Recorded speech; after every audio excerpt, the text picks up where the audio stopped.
Well, good evening, everyone. Welcome for attending the Cal Lutheran ICMA Student Chapter MPPA program webinar this evening. I wanted to welcome all of you, especially our speakers, who I will introduce shortly, and also recognize the Cal Lutheran students here, graduate students who I know are driving the ICMA student chapter here on campus. So thank you for your efforts in organizing this as well. And welcome to some of you who may be attending this for the first time and maybe here to learn more about the Cal Lutheran's ICMA student chapter on campus too, which we'll talk about later on this evening. So with that, I'll just go ahead and introduce myself. My name is PJ Gagahena, Assistant City Manager for the City of Moore Park. I also am on the Student Advisory Council for the Cal Lutheran MPPA program and adjunct faculty at the MPPA program. I've been teaching there for this past year now. And also the advisor for the Cal Lutheran ICMA student chapter. So happy to be here. And I wanted to really take this opportunity to recognize our distinguished set of speakers this evening who I've known over the years here in the county and around the region. First, I wanted to introduce everyone to Carmen Nichols. Hi, Carmen. Carmen is the Assistant City Manager for the City of Camarillo. She's a native of Ventura County, where she spent most of her local government career of almost 30 years now. Wow. She holds a Bachelor's of Science degree in Organizational Management from the University of Laverne and her MPPA from Cal Lutheran University. So she is a fellow alumni there. Carmen worked her way up the ranks at the City of Port Hueneme, serving in many roles and throughout various departments, preparing her for the position of Deputy City Manager and serving as Interim City Manager. She was hired by the City of Goleta as the Deputy City Manager and then joined the City of Camarillo in December 2018 as the Administrative Services Director, and then appointed as the Assistant City Manager in April 2020. She's a member of ICMA. I see her at all the conferences all the time. Also the California City Management Foundation and various other professional organizations. On her personal time, Carmen enjoys being outdoors with her chickens, dogs, and her family. So Carmen, welcome to the webinar. Thank you, PJ. All right, next we have Erica Herrera Veriquez. She is the Assistant City Manager for the City of Fillmore. Erica was hired as the Human Resources Director in 2019 and quickly established herself as a leader and was promoted to Assistant City Manager in 2021. Her diverse background includes speaking fluent Spanish, which is really important here in the county, working in higher education, public school districts, and a career in local government. She's active with ICMA, Cal Cities, and the Municipal Management Association of Southern California, also known as MMASC.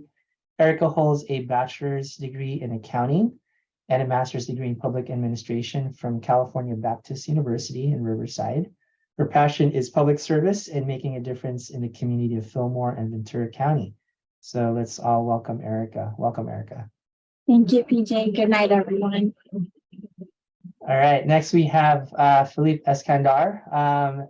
Philippe is the Deputy City Manager for the City of Westlake Village, where he works with a small but mighty team of staff overseeing several city functions, including public safety, emergency operations, legislative affairs, parks and recreation programs, community services and events, and many, many more.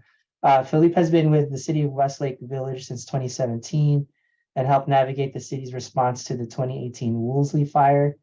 He served as the interim planning director and led the city's housing element certification process and several other major milestones in recent years.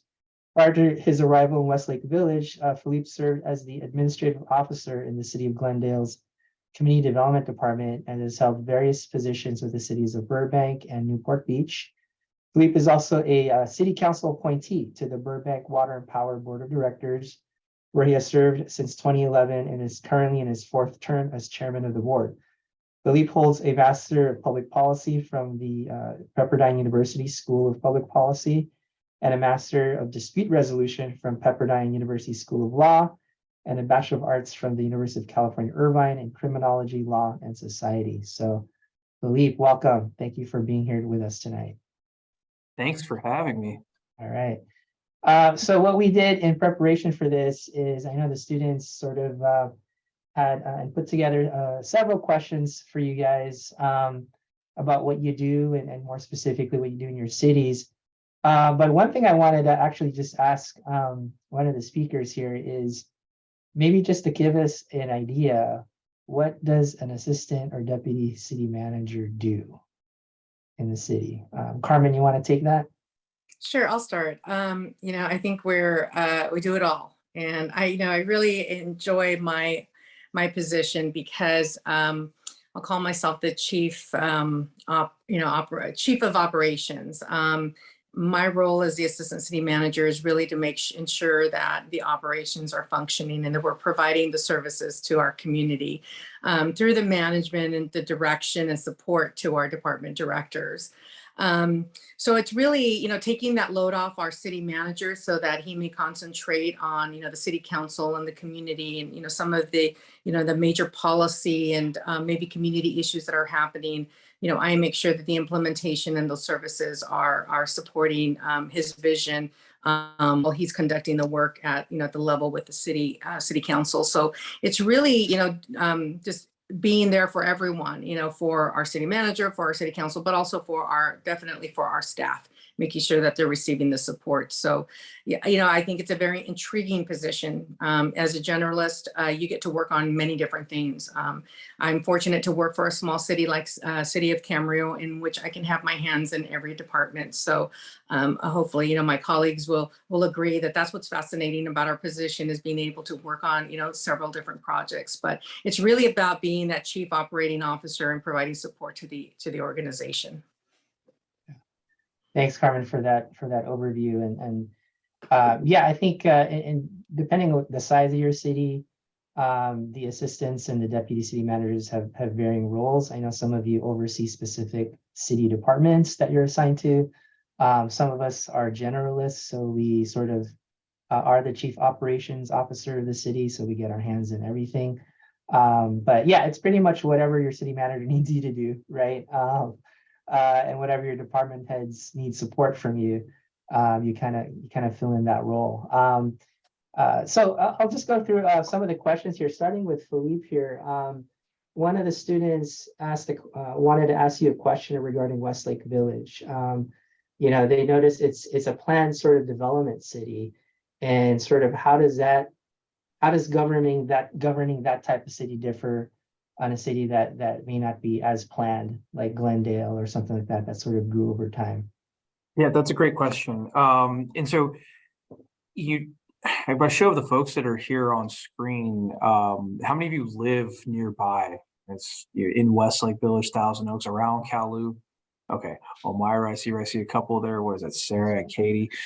So, Westlake Village, it was built out as a master plan community, started being developed in the early 60s, and really with a larger vision, right? Someone came through and said, I want this here and that there, and let's start building it. Here's a development, send a developer there and start doing these different things. And this is where commercial will go.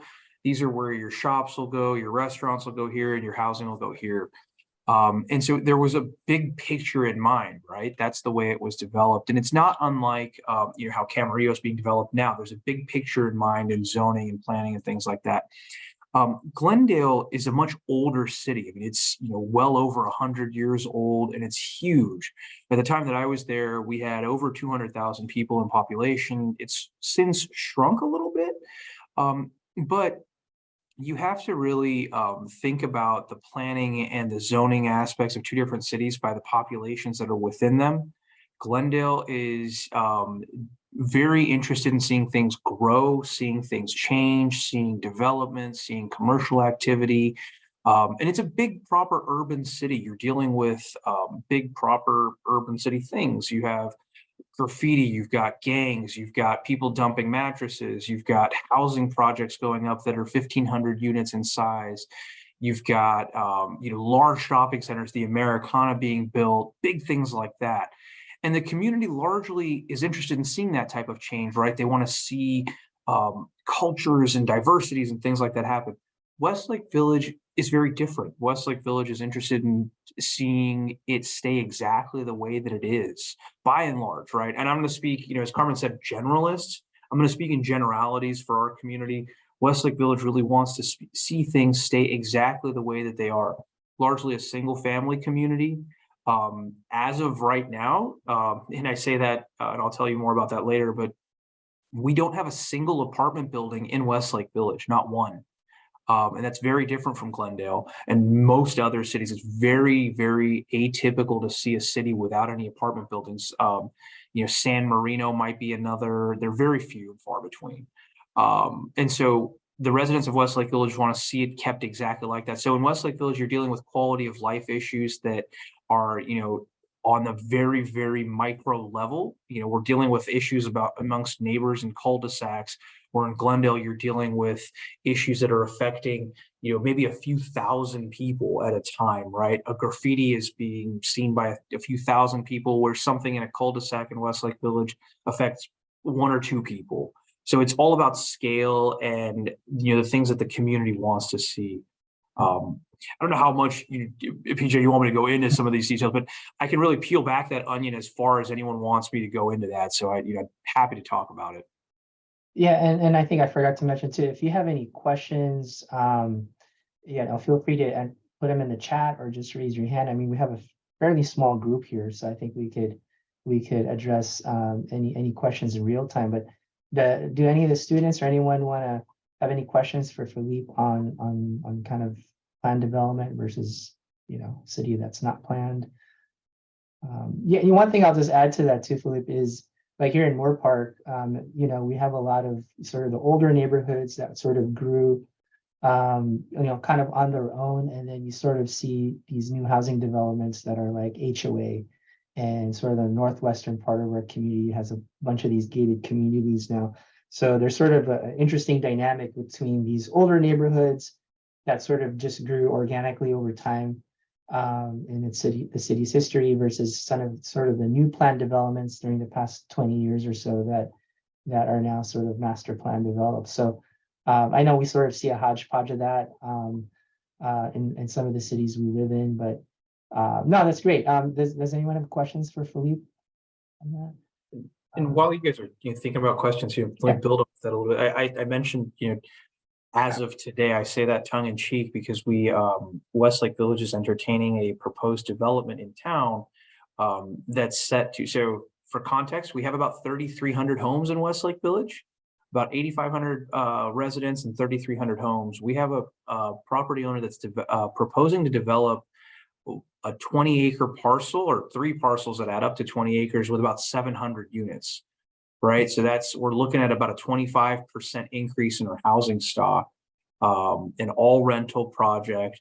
Now we have a specific plan. We've got planning tools in place, but what's interesting is across the state, you talk about housing issues where the city really doesn't have a whole lot of control anymore because the state's coming in to do that. Mm-hmm. Technically speaking, that area where this developer wants to build this project, we had only zoned it for about 450 homes. The state's allowing him to build about 700 homes, right? So, even though we as a city and the community had a vision for that, and we really wanted it to be planned a certain way, a lot of that control is lost by us as a community because the state legislators and stuff have come and said, you know what, this is how it's going to be. So, right. Yeah, I think every one of our cities is bound by those housing requirement numbers, regional housing needs assessment. And I think, again, if you have any questions, Philippe, on that, feel free to chime in there or add it in the chat. I wanted to actually jump to Erica now. We had a question regarding kind of how you sort of became an assistant city manager and sort of how did your background in human resources potentially help you in your position as the assistant city manager? Yeah, that's a great question. So human resources, in my opinion, it's the backbone of the organization. You're pretty much hiring your front staff and also all of your department heads. But I first to be quite honest, I thought I wanted to be a CPA and I wanted to follow the dreams of my grandfather. He was a CPA and a controller, and that's where I had my mindset. Finished, really well my program, and then very last semester, came to realize that I just didn't want to live in the audit world. It wasn't for me. I was missing the component of having interactions with others. And so that's what led me to think, into the public service. I had already been working for public school districts in the arena of human resources, and that started to just drive my attention. And so I decided to enroll for the MPA program because I found it to be very fascinating and rewarding to work in the public sector.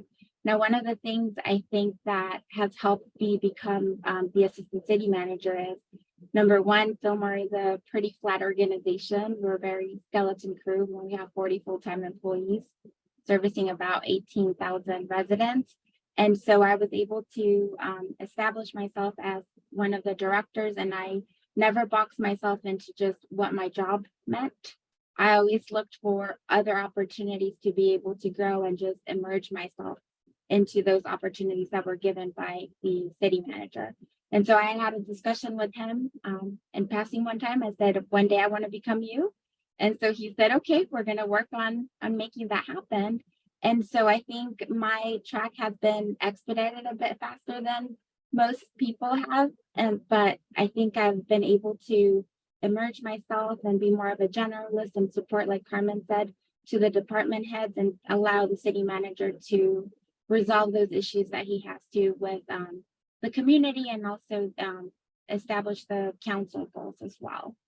But HR is important because it's the backbone of your organization. And I think public sector has a little bit of a different caveat than private does, just because of the different measures that you have to follow, and also motivating the current employees is harder in the public sector than it's in private. In private, you can give a bonus or the raises happen more quickly, where in the public sector, I feel like you have to get creative and sometimes try to go around what the status quo might mean to be able to achieve those goals and still have a good working environment with your employees. Definitely. And Carmen, did you want to add something? Yeah, I just wanted to add something to what Erica said. That step from being a department director to the deputy city manager in Port Hueneme, and then my future career is very similar to Erica's, in that you have to let those that can mentor and help you know what your goals are, because whether it be by advice or opportunity to expand your experience, that's the path to that higher level, that opportunity as an assistant or a deputy city manager. Very much like Eric, I went to my city manager and I said, what will it take, or what do I need to do now to prepare for an opportunity as a city manager? And it was he that first of all suggested, you got to go get your master's degree. And that's really what kind of started that for me, not only in my education, but in the different opportunities that I was able to work in. I too was in HR, but I worked in community development. I was the interim community development director for some time.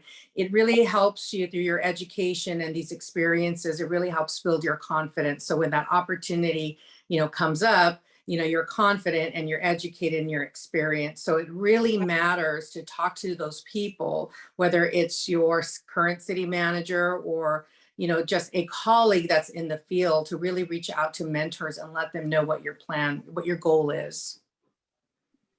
Yeah, I totally agree with what Carmen and Erica mentioned. I think the same thing happened with me, where you really just kind of go out and tell your supervisor, your boss, your city manager, how do I get to become, who you are and what you do, and what is the pathway? Because you really have to be very vocal about it, so that they're aware, so they can again provide that sort of pathway for you. And just like these two, I also had a background in human resources, so I can definitely relate to how the organization kind of works, any reorganizations, and how you're all the staffing issues. And of course, in local government, you're always having to work within your personnel rules.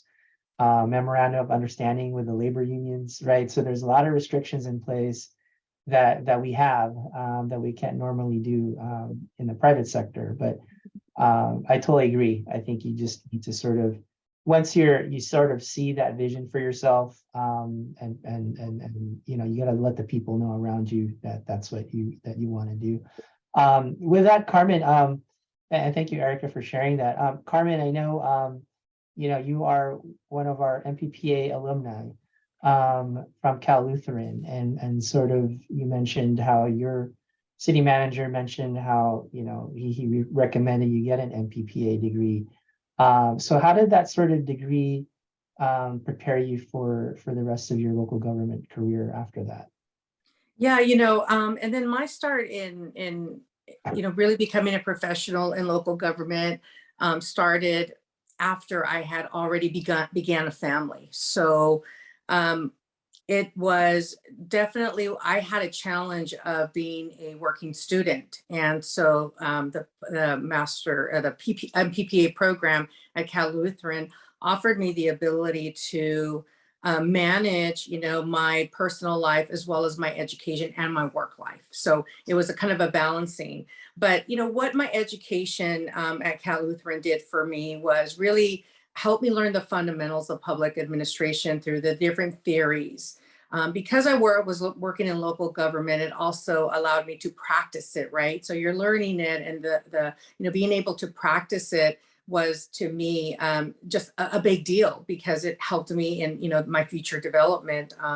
So I gained the analytical skills to, you know, review policies, understand policies, being able to create, manage, and implement those policies. So, you know, that's how the MPPA program really helped me. Now, while I didn't understand how that practice at the time was going to help me down the road as an assistant city manager, you know, I didn't know it at that time, but that's what it was doing. It was building that experience for me. I could look at things very differently as I became more educated and I was able to learn these theories, work with my fellow colleagues, my peers in my courses. You know, that's where I was kind of learning the, you know, the practicality of it, and then being able to practice it in my real world. So it reinforced that practical skill set, if you will. So creating solutions was another area that in time became, you know, very critical as an assistant city manager, is, you know, kind of looking at some problems and, you know, doing the problem solving and creating those solutions. And I think one of the big areas where my education really helped me in my role as an HR director, manager, and then later also as the assistant city manager, is organizational development, which, you know, that's yes, where my bachelor's degree is in organizational management. But with my MPPA, it was really about taking that to the next level.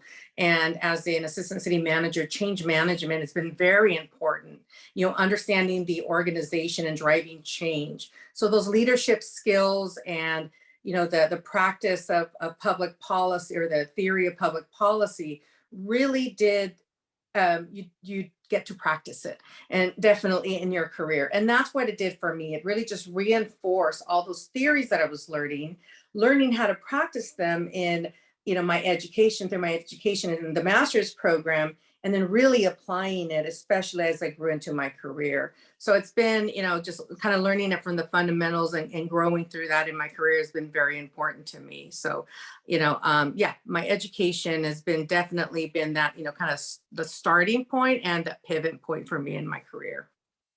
Perfect. Yeah, I often, in the classes I teach at the MPPA program, I often get questions from my students, you know, what does this degree actually mean, you know, and what does it mean in the real world? And you know, thank you for sharing that. And I think I think you get a lot of the fundamentals, right? And so and also lets you know what areas you might be interested in, because there's so many different types of departments when you work for a county or city, and there may be things you maybe become more interested in through the program. So I think that's great.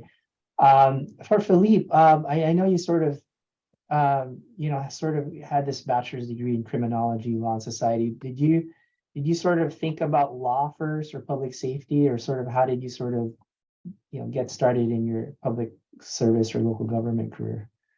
That's a really good question. You're gonna you may or may not laugh. When I was a child, 16, I guess technically a child, I wanted to be a doctor. And so as a 16-year-old high school kid, I volunteered at the local hospital in Burbank where I live. Did that for a little while. I applied to Irvine UCI as a pre-med student, and before I even started, I was like, yeah, I don't want to do this. And that was even before my very first job. Immediately after that volunteerism, I worked for the city of Burbank. I was a lifeguard at the city of Burbank pools. And so I was, 16, 17 years old working at the pool. And that was my first interaction with public service. And so I started to learn a little bit more about law, about policy. And, at that time, I realized, to get involved in a little more like state level policy and stuff like that.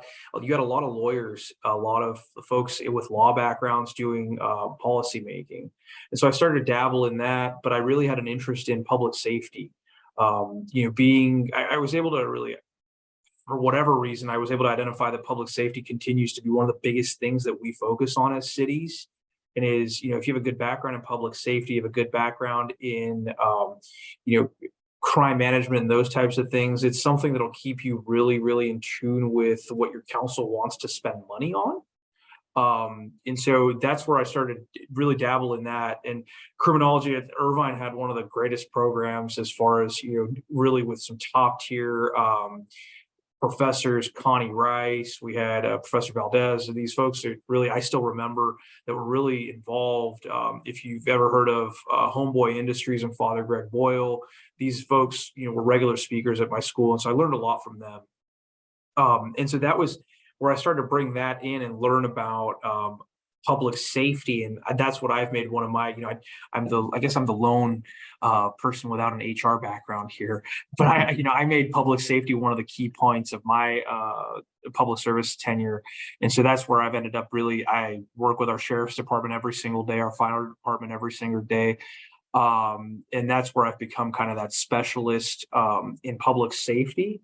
And I can dabble in those things pretty well, but I don't, criminology and those types of things. I don't know that I ever really wanted to go into law because Eric, like you, I didn't want to do audits. I didn't want to push, law paperwork all day long, but I did spend some time at my law degree at Pepperdine is in dispute resolution, because a lot of what we do in public service is solving problems. You're solving, arbitrating, mediating disputes of one level or another, whether it's between neighbors or between departments fighting over budget asks, or between council members, trying to trade horses for different projects. We're constantly problem solving. And that's what you do in law and public safety, right? You're trying to find ways to solve problems so that things don't become bigger issues. But it's one of those areas that I would say, focus on where your public safety dollars are being spent, because that's constantly a priority in cities and for council members. But really, to everyone's point, Carmen, you were talking about something earlier that really the foundation of what you all were talking about, talking up to your city managers, and really is communicating, right? Is being able to communicate. And if you're timid, if you're shy, you've got to break through that a little bit to be able to, put yourself out there and be a little uncomfortable. Some of the stuff that I learned about and some of these things, makes you uncomfortable. But that's where you have to let your city manager, your department heads, your supervisor at that time know that, hey, I want to try something. It's going to be awkward. It's going to be uncomfortable. I may not succeed at it, but let me try it. And I promise I'll tell you if I'm messing it up, but let me try it out. That's what I want. I took away from a lot of that. Thanks for sharing that, Philippe. Yeah, I always find it really fascinating, folks' sort of origin stories and how they get started in their careers, and that's a really interesting path that you started with there. I'll sort of shift it over to another question here. In terms of what you all do right now, we sort of hear about sort of demands that we have to do at work, and then we have personal, obligations of the family. I guess I'll turn it over to Erica in terms of how do you sort of see that work-life balance day to day at your work and in your career, and is that something that is something working in local government sort of offers? That's a great question. It's to be honest with you, I'm not the best, and I'm not going to sugarcoat it. This year I've become a lot better because, again, thankfully my city manager is really in tune and cares about his employees and reminds us that we have to have work balance. There's been times where I've gotten escorted out of the building just because I'm just checking one last email. I just got to get this off my plate. And so he's like, nope, pack your bag, we're leaving. But I think, you can't really perform and you can't be there, especially for your family or your loved ones, if you're not taking care of yourself. And so I think it's important for you to always manage that work balance. It's hard to get derailed. A perfect example of it, but most importantly is find whatever is your time, whether you have kids or you're married or you just have a husband. I don't have kids yet, but I have 2 fur babies, and those are kind of my fur babies. But I try to be better about, if I'm coming home and I'm not acting city manager because the city manager is in town, then I try to disconnect from my phone and not continue, responding to emails. Find that happy place that's for you. That's yoga for me as well. I try to at least leave 3 days a week at a decent time from the office so that I can go get my workout done and just have that balance and be able to take care of my employees as well, because I think you have to be on the right set of mind to be able to perform and motivate and also give inspiration to others. So, but it's hard. I mean, I'm not the best at it. Yeah, no, I agree. I think we're all trying to figure that out. Carmen or Felipe, do you guys want to chime into that and have anything to add? Yeah, I agree with Erica 100%. We have to make an effort at it in our positions because we are very busy during the day, and the work that we do is going to carry over. It's not something that we just get to check the box and it's done. I mean, a lot of what we're doing is kind of this ongoing, relationship we have with our community and the services that we provide. So we have to deliberately and explicitly make that time in our own personal time for us to be able to balance our quality of life. Get chickens. I think that definitely they take a lot of your time. So you have no choice. But no, I'm kidding, but it's true. I think it really is about being deliberate about it. And we are setting examples, whether you're a department head, manager, supervisor, city manager, assistant city manager. We are an example to our employees, and it's they're looking at us, and you're going to have those high achievers that are going to, want to, they definitely want to impress you. So they're watching everything that you're doing. And so I think it's very important that you be the example and that, you do make efforts with your staff. And, Erica, I respect your city manager that he does do that, because I'm sure it's very difficult for him to pull away too, but he's found, he's figured out how to do it. We all have to. But yeah, I agree. It's one of the hardest things for us to do because we care about, our community, and we want to provide great services, and we want to be on top of everything, and we can still do that. But we also have to, manage our family and be there for them as well. So it is one of the most difficult things to do, is to be able to balance that quality of life. Can I ask I'm going to ask a question. Erica, you said you guys are a small staff. How many did you say you all have there? 40. 40. TJ, how many you guys have in Moorpark? Yeah, we got 53. 50. Carmen? Yeah, we're larger. We're about 150. Okay, I have 13 full-time employees. And so there are people that have families larger than what runs our city hall. But I will say, just on that note, you're absolutely a family, right? You're absolutely, everyone talks about oh, you spend more time in the office with your coworkers than you do at home. It's true. But to that point, the whole thing, everyone vibes off each other. Everyone has to be having fun, right? Like there is public service is often seen it like in this balance of work life, right? When you go home, like I have a long commute, so often like even as fun as my days can be, like my hour plus drive like tends to like kind of wear me out a little bit. But if you're not having fun, it's not worth doing, right? Like we have really, really tough jobs. There are days like I had to deal with, a really serious situation this past Saturday. We had a fatal traffic collision, and that wasn't the way I woke up and planned my Saturday. But you have to find ways to, when you come into the office on Monday morning, you've got to make those days fun.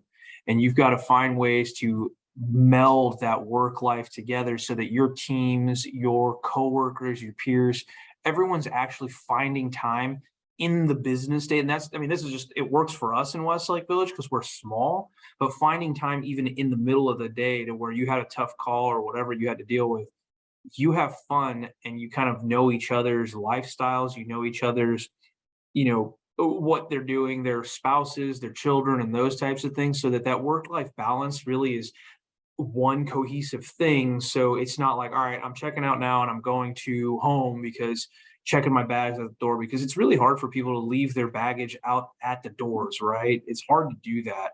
We've got, your phones, your whatever, they're going off 24/7. But finding that way to make sure that like people, your team is vibing in a fun way, that's absolutely the way. Like I thought I was, good about like leaving, but I can't make the time to go to like, work out and stuff like that. I'm not great. I'm worse than both Carmen and Erica are, and we have a gym inside City Hall for 13 people, right? And I'm worse at it than either of them. So you got to like, that's why we find time like in the middle of the day to kind of just go to lunch together, do those types of things so that you're not losing your mind, like break the day up. And it's, public service is heavy, but it's also like really, it has a lot of fun things. You get to see things built, you get to see things. It's really, it's entertaining. Yeah. And if Yeah. I may just add something else, I think also it's good to instill that culture if you're able with your employees. One of the things that we try to do is like, we have a lot of local residents that work, but hey, I gotta go midday to pick up my kid and my babysitter didn't show up. Is it okay if I bring my kid? Not a problem. You can use the conference room. We have coloring books, just having that sense of community that they also feel like we're supporting them as well. It's important. Yeah, for sure. I know the students wanted to ask each of you sort of what are the most difficult challenges, you've had to overcome, working in the public sector, local government. So I'll ask each of you that in terms of what are the biggest challenges you face, but also sort of one of the most gratifying things, I guess, you've experienced while working local government. And I'll start with Carmen on that. So sort of the most difficult challenges, also, some of the best things you've experienced. So I think one of the most difficult challenges, and I had that more in my career in Port Hueneme, is the financial challenges the cities may face. So we all go into local service because we want to achieve something. We're so connected to the local community and we can see tangible results of the work that we do. But when you are working for a city that has financial challenges, it's very difficult to fund capital improvement projects, fund maybe even employment packages. So you have to find creative ways or other means or provide the basic services and do those things well when you are strapped for funding. So I really do think that the funding is going to be the greatest challenge, I think, for me in my career. I think with the state restrictions and, Philippe, you were talking about this. I think with us losing a local control, us meaning local government losing that local control because of state regulations and state legislation, it really does kind of hamper the way that cities are able to, provide certain services. Philippe was talking about, kind of the housing and just the demands on cities currently by state legislation. So not only is funding an issue, but then when you couple that with these requirements that the state is mandating, it really restricts you from being able to do things, or how will I do this without that funding? So I think you have to get really creative and figure out ways to solve those problems. So that's been one of my major challenges in my career. And I've seen that just get over my 29-year career. I've seen that, the loss of local control just be a much, really impacting cities. The other challenge that I think, it's a good challenge. I don't see it as bad, but it is a challenge anyway, is driving change. I think, when you come into an organization, or you come into as a department head or a new assistant city manager, is really kind of looking at the culture of the organization, and then determining whether or not there needs to be change. And as we all know, we've all learned this, and I think all of us have this problem. Change can be very difficult. We get kind of entranced in how we do things. And if they're working really well, it's like, why change it?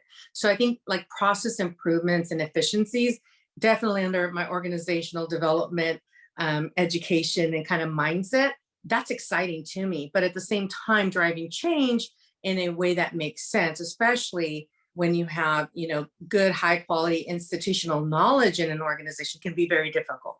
So I think that's a good challenge to have, but it's still a challenge, is making sure, and I think you're going to learn this through the program and through education offered by MMASC, Cal ICMA, and is, how to drive change effectively. In fact, I took a leadership training through ICMA, which I totally recommend for everybody. And I loved it because it really talked about driving change effectively. And, it was a change in, through leadership, something like that.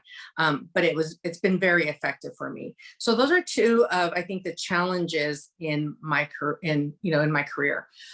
What I really have enjoyed about my local government is really being able to offer, and I think that you see this in your leaders, you students and my fellow colleagues, we are these future leaders or leaders now. And it's exciting to be involved in these different challenges that, we have in our communities. It's exciting to be involved in these different programs or coming up with programs in response to a need.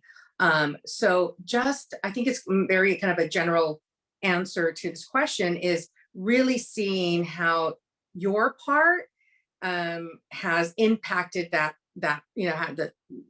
solution. You've come up with a solution, or you're working on something as a team, or you came up with a manner in which to drive this, to answer this problem over here.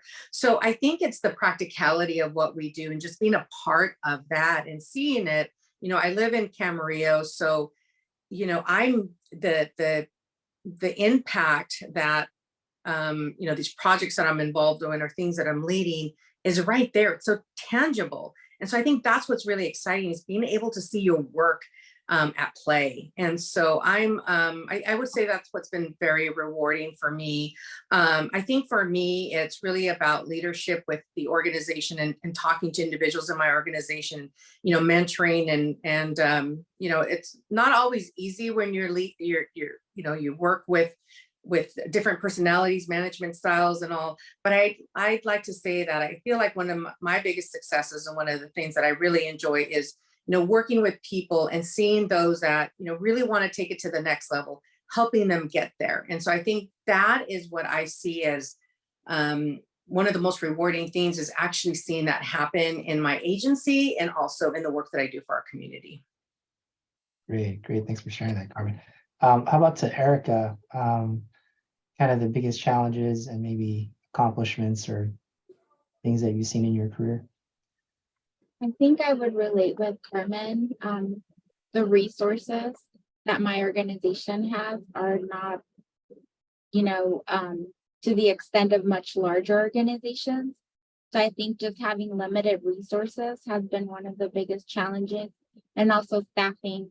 Being able to not only hire but retain qualified individuals has been pretty challenging, especially after the pandemic. I think it has added an extra layer. And just being able to stay afloat, because how do you really innovate can you offer remote work and those sort of things to continue having qualified individuals? But from that perspective, also the fact that the state is trying to take a lot of the local control out of the jurisdictions is also something that has been challenging. One thing that Fillmore always prides about is to try to not fight the way, but like if something doesn't sit well or it's not right, my planning department is really active about just trying to produce quality products. And so if they believe and the director believes in this strong that, maybe we should probably try to contest the state a little bit on this. For example, let me give you a tangible example. The fact that they're trying to remove the parking requirements, right, from like the new developments. That's something that we're still fighting the state against. And yes, you might think, well, why are you doing it? Well, because at the end of the day, it's going to impact the living of our community members. And so we're pretty advocate when it comes to doing things that will impact the community. We will go ahead and try to fight as much as we can until we're told no. But I think it's just not giving up and just being able to push forward in that sense. Definitely, thankfully, Fillmore's reserves are a lot better. When my city manager took over, there was just $100,000 in the reserves, and we've been able to build that back to about 10 million. I know it's not a lot in comparison to other jurisdictions, but it does speak high volumes of all the work that everyone's been doing. And so I think that now that there's a bit more resources, we're finally building our department heads and the rest of the staff, and we've slowly been able to hire more resources to help us. When I started working there, we only had 32 employees, and now that we're close to 40, it's a huge deal for me because we've been able to bring more, help that will help us achieve all of those policies and keep moving the city the way that we're supposed to. Yeah, and staffing, I think dealing with HR personnel issues is also very challenging. Like I mentioned earlier, public sector has to go through a lot of red tape to do the right thing sometimes, especially when it comes to dealing with bad employees.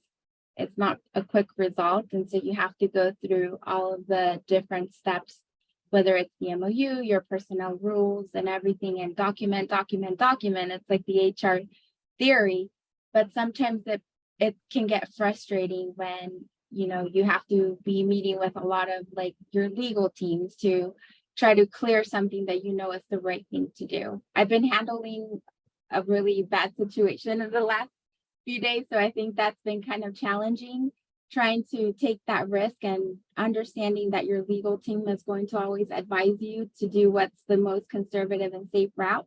But there's some times where you have to do what's right and take that risk because you're technically setting an example to not only your employees, but your constituents in that regard. And so that seems to be sometimes challenging in the daily operations. And the past probably year and a half, just having a lot of change and turnover in the department heads from having to be interim public works director for like 8 months and learning of wells and all of these other things that were out of my comfort zone, and just making sure that you ask the right questions and try to educate yourself and call, your neighbor city if you quite haven't been exposed to that, and just don't be shy, just ask for help. I guess that's what I'm trying to say, because sometimes you're not going to know at all. And yes, you are the generalist and you're the operations chief, but sometimes you have to ask for help from others, and surrounding yourself with those good mentors is something that will help you succeed in the long run. And just wrapping it up, I think something that motivates me every day to go to work is just knowing that I am making an impact and a difference in the, community that I pretty much support and work for.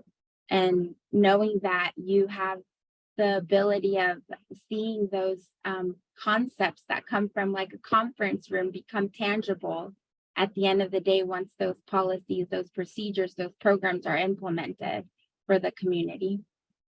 Definitely. Thank you, Erica. Well, we'll turn it to Philippe, and then we'll open up to Q&A to the audience. And I think we're getting close to wrapping this up. But Philippe, do you want to share your thoughts on kind of what you've experienced and challenges and things that you've succeeded or been proud of? Yeah, certainly. And so both exactly what Erica and Carmen said, I'll say ditto to that. We share a lot of different things, but let me take a different approach. I'll talk about some personal challenges that I experienced. And I'm going to say this kind of tongue in cheek. So one of the biggest challenges I think that I encountered when I started in Glendale, and so Glendale was, when I began in Glendale, I started as a program specialist and had like a set of programs that I dealt with specifically in like outreach and stuff like that. Dealt with community beautification programs, dealt with code enforcement that, they're the ones that enforce like city ordinances, like don't build this here, graffiti removal, stuff like that. One of the things that I encountered was the challenge was being young and hungry.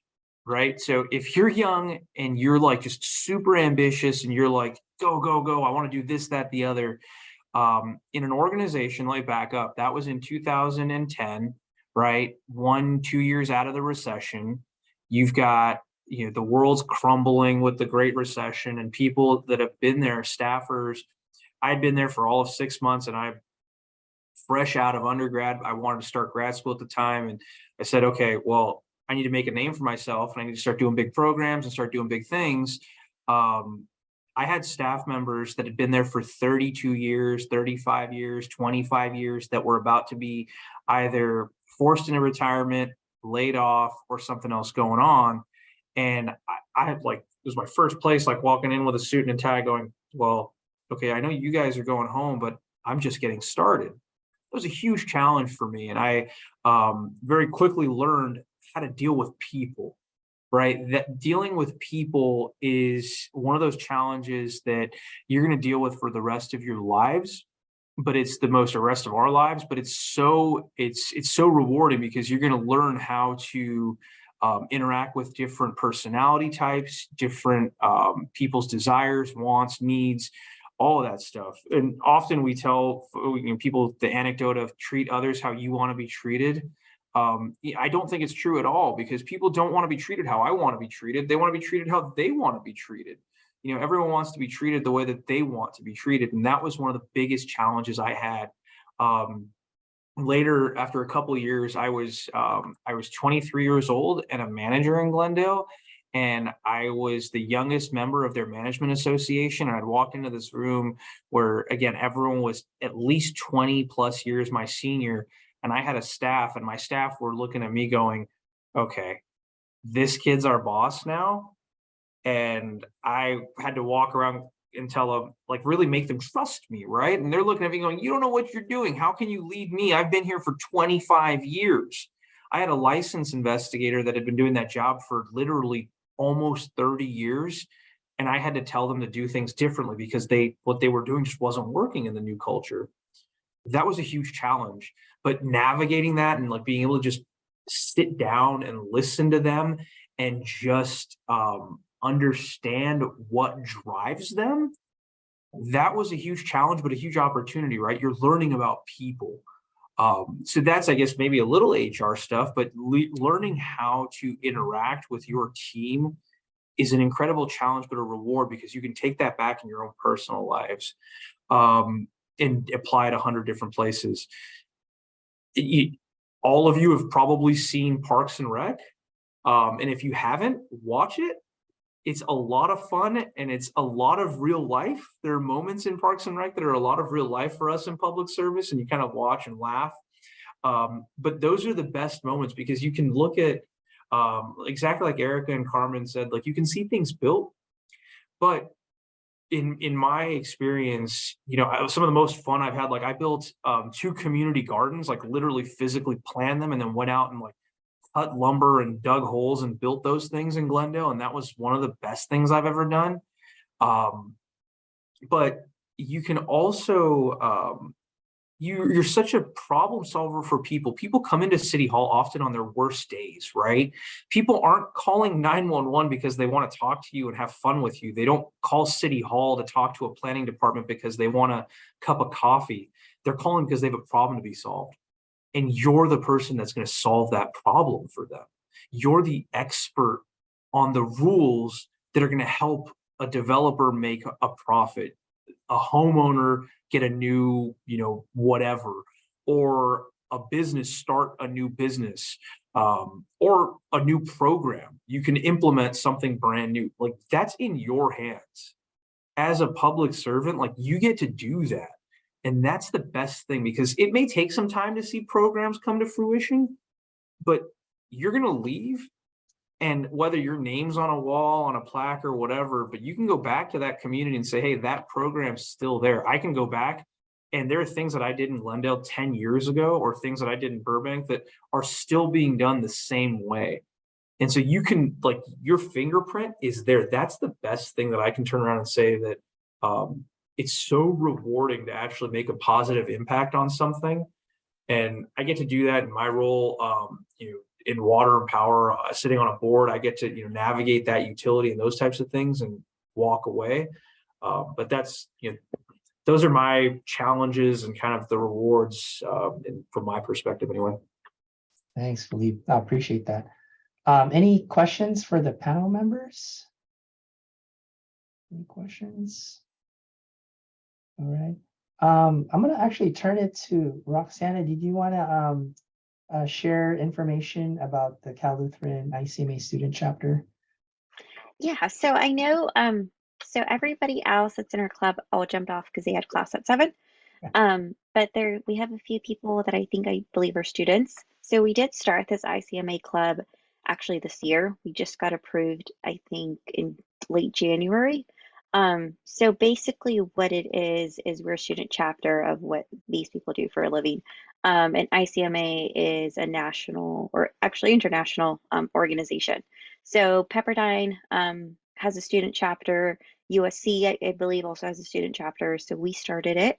So our goal is to do things like this where we're able to talk to people that you probably normally wouldn't have the opportunity to talk to and kind of feeling inspired. From a personal note, tonight was very great because I also have a bachelor's degree in criminology. So for Felipe to say that he has a degree in that, Erica, I actually do accounting right now for a nonprofit organization. So it's really great to kind of see all of that stuff. So that's what it's time commitment. I'm pretty big. I mean, I have a son, I have a full-time job, and I'm doing this program. So time commitment wise, I'm not here to we're not here to break anybody's, time. But so that's what we're doing, and really developing events like this, whether they're on Zoom or in person and kind of things like that. So it's designed out of the MPPA program, but if you're in a different, like political science, that will kind of also kind of overlap as well. Definitely. Thanks, Roxana. Yeah, it's open to graduate students and undergraduate students, so feel free to still continue to engage. We did have one question from Iris on the chat, and question was, do cities of Ventura County value affordable housing for people who work in those areas? For example, the people who work at businesses that aren't paying their employees enough to afford a big house. So anyone speak to that in terms of, I mean, definitely affordable housing is one of the biggest priorities in the county, and I think for all of our cities, and trying to keep our residents working where they live is definitely a high priority if possible. But does anyone want to answer that question? And I know for some of you may need to jump off. Feel free to jump off. I know we're at 7 o'clock already, but does anyone want to answer Iris's question there, Carmen? Yeah, I just want to Yeah. say that our developments do, have a requirement like most cities to have, a certain percentage of their housing be affordable housing. And the Mhm. city council also has some strong policies within the city of Camarillo where the city will has an agreement at like a 55-year covenants on affordable housing that the city will purchase to bring back down the home sale at an affordable rate. We do, City of Camarillo does prioritize those either already living in Camarillo or those who work in Camarillo. So preference is given to those because we want our residents to own within our community and we just for those reasons of, transportation, we want people to work in Camarillo and to be able to live in Camarillo. And, Camarillo is expensive to live in, but that's why the city council has strong affordable housing policies offering, its residents or employees of the community or within the community an opportunity. And, someone had mentioned at our last council meeting, we did have a member of the public talk about how she would never have been able to afford to live in Camarillo if it weren't for our affordable housing program.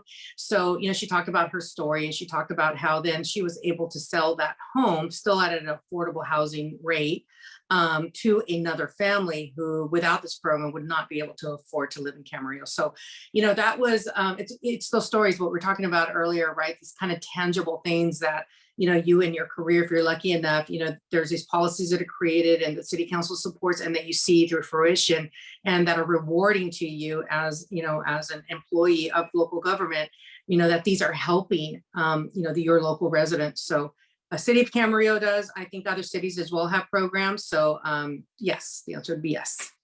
Thank you, Carmen. We'll go ahead and wrap it up there. I know, I mean, we had a lot of topics to cover this evening.